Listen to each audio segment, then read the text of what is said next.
The sun is up, it's a beautiful day. My beginning will be as bright as the sun. Come, won't you come along? 서린의 정원입니다. 오늘은요 7월에 저희 정원에 보라색 꽃을 활짝활짝 피는 아이들을 소개하려고 합니다. 이렇게 무더운 날씨 또는 폭우가 쏟아지는 이 날씨에도 꿋꿋하게 꽃을 예쁘게 피우는 아이들이 있는데요. 지금부터 소개해 드릴게요. 솔채꽃인데요. 솔채꽃은 뿌리로 노지 활동을 하는 아이입니다. 색상이 참으로 곱고요. 이 아이는 참 단아한 아이라는 생각이 절로절로 드는 아이입니다. 색상도 너무 예쁘지만 이 아이가 노지 활동이 되고요. 나중에는 씨앗으로 번식을 하면 됩니다. 두 번째 아이는 사계 코스모스인데요. 말 그대로 코스모스하고 아주 똑같이 생겼습니다. 잎도 코스모스죠. 꽃도 코스모스인데요. 미니 코스모스라고 생각을 하시면 됩니다. 그리고 이름 중에 사계 코스모스라는 말 그대로 사계는 봄, 여름, 가을, 겨울 꽃을 핀다는 의미인데요. 겨울에는 너무 추워서 꽃이 피지 못하지만 봄, 여름, 가을 꽃이 계속 피는 아이라서 사계 코스모스입니다. 대신에 일반 코스모스는 한 키가 70cm 정도 되지요. 도로변에 있는 아이들은요. 근데 이 아이는 키가 한 20에서 25cm 정도 그 정도 된다고 생각하시면 됩니다. 그러니까 말 그대로 미니 코스모스예요. 미니 코스모스인데 제가 말씀드린 것처럼 꽃은 봄, 여름, 가을, 겨울 계속 피고 대신에 꽃도 계속 피지만 이 아이들이 씨앗으로 자연 발화를 한다는 게 최고의 장점입니다. 내년에는 이곳에 사계 코스모스가 씨앗을 뿌려서 아마 새순들이 꼬물꼬물 올라올 것 같습니다. 이 아이는 키가 작기 때문에 바람이 많이 불어도 쓰러지지 않는 최고의 장점이 있겠지요. 말 그대로 큰 아이가 키우기 불편하실 때는 이렇게 조그만한 사계 코스모스를 키우는 것도 아주 좋을 것 같습니다. 바라보시면 코스모스가 생각이 나시지요? 어렸을 때 많이 보았던 그 코스모스를 집안에서 이렇게 미니 코스모스를 키울 수 있다고 생각하시면 됩니다. 다음은 아게라텀 또는 아게라돔이라고 불리는 아이인데요. 이 아이는 한 해살이이긴 하지만 그래서 당연히 노지 활동은 안 되지만 뿌리 번식이 아주 잘 되는 아이죠. 그래서 공중 뿌리 번식이 아주 잘 되는 아이고 또 포기 나누기가 아주 잘 되는 아이입니다. 제가 며칠 전에 공중 뿌리 번식하는 영상을 올려드렸었는데요. 이 아이는 줄기가 흙에 닿기만 하면 뿌리가 나오지요. 그 뿌리가 나오는 거를 공중 뿌리라고 하는데요. 하단을 이렇게 들춰보시면 공중 뿌리가 하얗게 이렇게 뽀글뽀글뽀글 나는 아이들을 보이실 거예요. 그 아이는 잘라서 다른 곳에 옮겨 심으면 잘 자랄 수 있는 게 바로 아게라텀입니다. 제가 작년에 한 포트에 500원에 구매를 했었는데요. 공중뿌리 번식과 포기 나누기를 정말 저한테 재미있는 그걸 알려준 아이가 이 아게라텀입니다. 다음번에는 이제 겸 밀레니엄 벨인데요. 겸 밀레니엄 벨은 보기만 해도 너무 예쁘죠. 맞습니다. 너무 예쁩니다. 겸 밀레니엄 벨이라 그냥 밀레니엄 벨보다 더 예쁘죠. 그냥 밀레니엄 벨도 저희 집에 분홍색 밀레니엄 벨이 있는데요. 그 아이도 정말 예쁘지만요. 이 아이는 겹이다 보니까 그 아이의 훨씬 더 예뻐 보인다고 얘기하시면 생각하시면 좋을 것 같습니다. 저희 집에 오시는 분들이 이 겸 밀레니엄 벨을 보고 항상 너무 예쁘다는 말을 많이 하시거든요. 그래서 이 겸 밀레니엄 벨은 확실히 예쁩니다. 그런데 이 아이들은요 통풍이 원활해야 되기 때문에 하단에 이렇게 돌을 대줘서 키가 작기 때문에 위로 이렇게 올려주는 그래서 통풍이 원활하게 해주는 이런 작업이 필요합니다. 요 겸 밀레니엄 벨은요 생각보다 정말 예쁜데 번식은 밀레니엄 벨보다는 더딥니다. 그래서 이 아이가 성장 속도가 아주 빠르지는 않지만 꽃은 계속 피는 아이라고 생각하시면 됩니다. 이 아이는 버베나인데요. 버베나는 제가 칭찬하는 꽃들 중에 하나이지요. 버베나는 정말 꽃이 피고 지고 지고 피고 계속 무한반복하는 아이가 버베나입니다. 그래서 봄부터 가을까지 서리가 내릴 때까지 꽃이 피는 아이 중에 하나인데요. 이 아이도 노지 월동은 되지 않습니다. 그런데 공중뿌리 번식이 정말 잘 되는 아이입니다. 그래서 제가 공중뿌리 번식하는 영상도 여러 번 올려드렸었는데요. 그거 한번 보시고 공중뿌리 번식을 해보시기를 추천드립니다. 제가 이렇게 빨간색과 보라색 버베나를 같이 심었는데요. 이렇게 색상이 두 개 어울려졌을 때 더 예쁜 것 같아서 두 가지 색상을 한꺼번에 심었습니다. 정말 예쁘지요? 다음은 클라마티스입니다. 클라마티스는요, 봄, 여름, 가을 꽃이 피는데요. 어떤 분은 이제 봄에만 꽃이 핀다고 하시던데, 저는 작년에도 여름과 가을에도 꽃이 피었었는데요. 올해도 어김없이 여름에도 이렇게 꽃이 피고 있습니다. 봄에 비해서는 확실히 꽃이 피는 개수는 당연히 적지요. 하지만 여름에도 이렇게 간간히 꽃을 피워서 아름다움을 뽐내는 아이가 클라마티스입니다. 클라마티스는 노주 월동이 되는 아이지요. 게다가 삽목이 잘 되는 편입니다. 그래서 이렇게 예쁜 클라마티스를 삽목을 해서 늘리시는 것도 아주 좋은 방법입니다.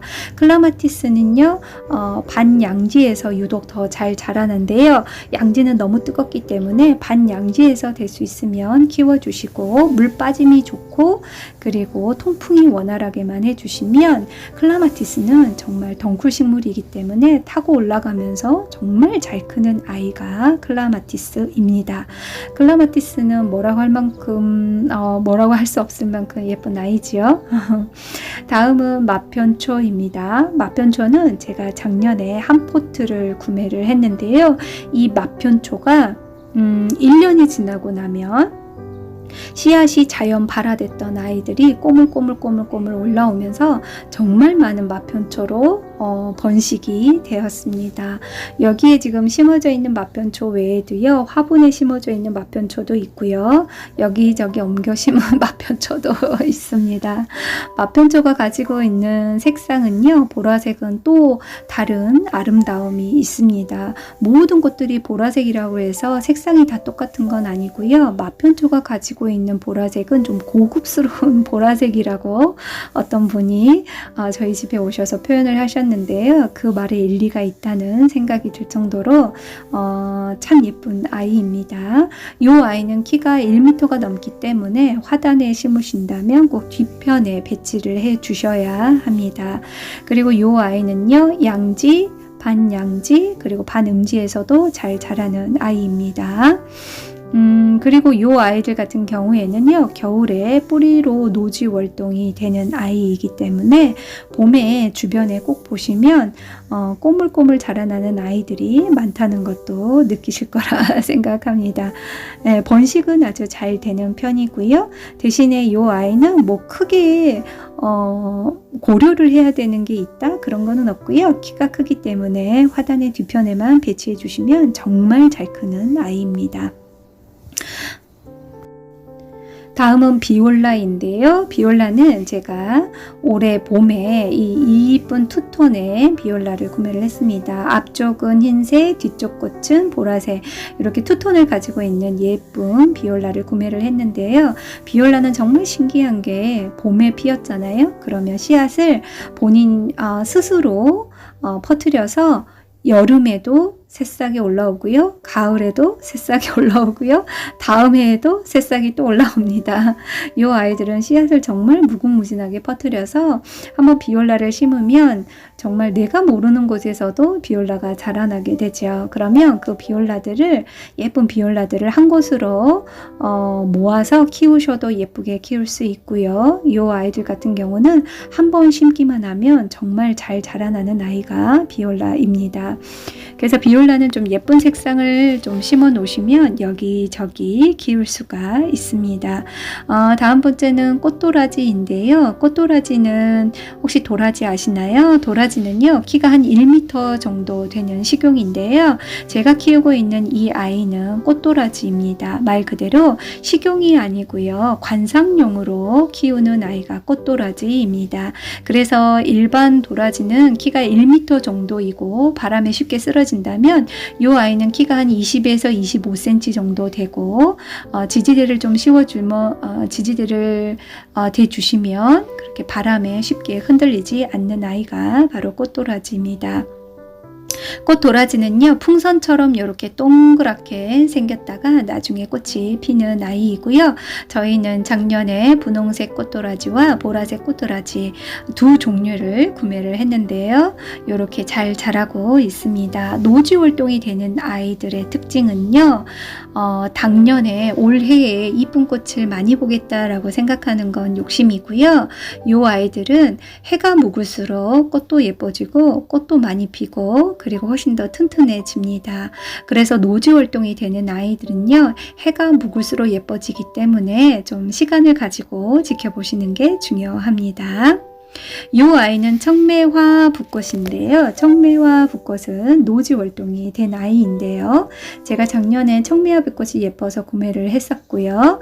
그 아이를 포기를 나누어서 심었던 아이입니다. 그래서 지금 이제 꽃을 피우고 있는 이 아이는요, 작년에 제가 심어서 노지 활동을 했던 아이가 봄에도 꽃이 폈는데 여름에도 지금 꽃을 피우고 있는 모습을 찍은 겁니다. 청매화 붓꽃은요, 포기 나누기가 아주 쉽습니다.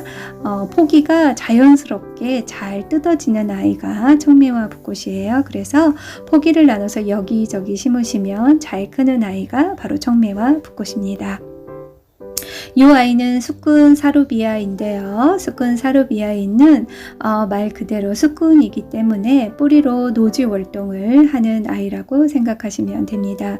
이 아이도 노지 활동이 되는 아이이기 때문에 샀던 당년지에 꽃이 활짝 피기보다는 해가 묵은 다음 해에 꽃이 활짝 핀다고 생각하시면 됩니다. 그래서 노지 활동이 되는 아이는요, 정말 시간을 갖고 보면 정말 예쁘게 꽃이 핀다고 생각하시면 됩니다.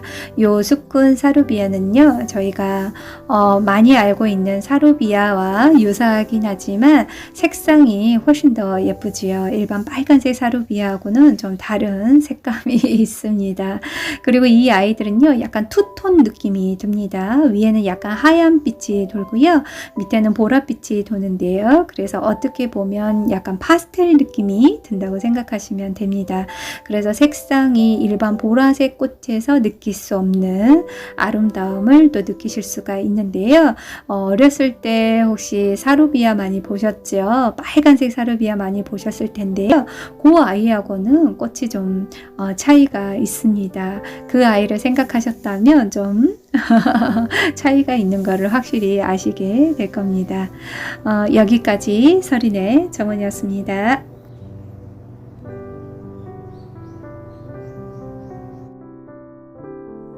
구독, 좋아요는 저에게 큰 힘이 됩니다.